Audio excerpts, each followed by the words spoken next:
దేవుని బిడ్డలారా, దేవుని నామం పేరట మనము దేవుని రక్షణ కొరకు పిలువబడినప్పుడు, పరలోకం కోసం మనం పిలువబడినప్పుడు, ఈ లోకంలో దేవునికి మహిమ తేవడానికి పిలువబడినప్పుడు, మన కుటుంబం ద్వారా గాని మన పనుల వల్ల గాని దేవుడు అంటున్నాడు, నీకు ఏ నిర్బంధం లేదు అంటున్నాడు. కాబట్టి ఈ లోకంలో నీ జీవనోపాధిలో గాని, నీ కుటుంబాన్ని సంరక్షించడంలో గాని, నీవు ఈ లోకములో పని చేసేటప్పుడు కానీ ఏది కూడా అడ్డుగా ఆటంకంగా ఉండదు.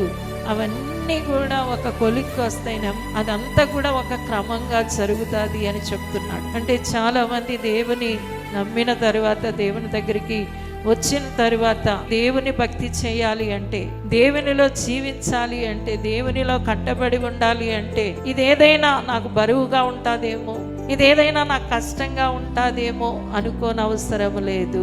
అందుకనే ప్రభు అన్నారు, నా కాడి సులువు, నా భారం తేలిక. ప్రయాసపడి భారం మోస్తున్న వాళ్ళారా నా దగ్గరికి వచ్చేయండి. మీరు వచ్చిన తర్వాత నా కాడు ఎలా ఉంటుంది అంటే సులువుగా ఉంటుంది, నా భారం ఎలా ఉంటుంది, తేలికగా ఉంటుంది.